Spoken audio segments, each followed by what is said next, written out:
ইবনুল কাইয়িম রাহিমাহুল্লাহর একটা কোটেশন আছে, একটা উদ্ধৃতি আছে আল ফাওয়ায়েদ থেকে, ওটা আমি বলি, এটা আমার কাছে খুবই ভালো লাগে এবং আমার কাছে মনে হয় আপনাদের কাছেও ভালো লাগবে। উনি বলতেছেন যে পথিক, তুমি কোন পথে যাচ্ছ? এটা কোন পথ তুমি জানো? এটা কোন পথ? এটা হলো ওই পথ যে পথে হাঁটতে গিয়ে আদম আলাইহিস সালাম ক্লান্ত হয়ে গেছিলেন।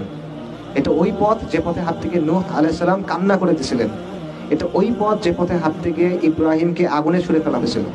এটা ওই পথ যেখানে হাঁটতে গিয়ে ইসমাইলকে শোয়ানো হয়েছিল জবেহ করার জন্য। এটা ওই পথ যেটার জন্য সস্তা দামে বিক্রি করে দেওয়া হয়েছিল ইউসুফ আলাইহিস সালামকে, কারাগারে থাকতে হয়েছিল তাকে কয়েক বছর। এটা ওই পথ যেখানে হাঁটার জন্য জাকারিয়াকে করাত দিয়ে দ্বিখণ্ডিত করা হয়েছিল। এটা ওই পথ যেখানে যাওয়ার জন্য জবেহ করা হয়েছিল সাইয়্যিদিনা ইয়াহইয়াকে। এটা ওই পথ যেখানে আইয়ুব আলাইহিস সালাম রোগে ভুগছিলেন।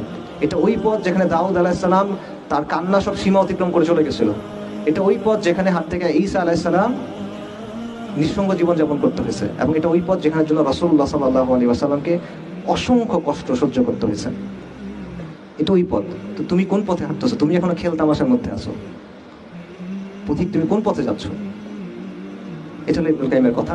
এইটা আপনাদের জন্য, আমারও আপনাদের জন্য কথা। আপনারা সিরিয়াসলি চিন্তা করেন। আমার কথা হয়তো বা আপনারা যেরকম এক্সপেক্ট করছেন ওরকম হয় নাই, বাট আমার মনে হয় এই জিনিসটা আমাদের সবার চিন্তা করা দরকার।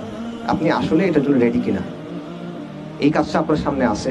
আল্লাহ আযজা ওয়া জাল প্রতিশ্রুতি দিয়ে রাখছেন। আল্লাহ কিছু প্রতিশ্রুতি দিয়ে রাখছেন, আল্লাহ কিছু কন্ডিশন সেট করে রাখছেন। আপনি যদি আল্লাহকে রাজি খুশি করাইতে পারেন, আল্লাহ তাকে বিজয় দিবেন। কিন্তু আপনি পারবেন কিনা? আপনার ওই সাহসটা আছে কিনা? আপনি এই কষ্টটা করবেন কিনা? এটা চিন্তা করার দরকার আছে। নাকি এটা আপনি একটা পার্ট টাইম জিনিস হিসেবে করবেন? আসছেন, ঘুরছেন, কথা শুনছি, অটোগ্রাফ নিছি, সেলফি দিছি, বই তুলছি, মানে বই কিনছি, চলে গেছি, ভালো লাগছে, গেছি গা, এরকম কিনা?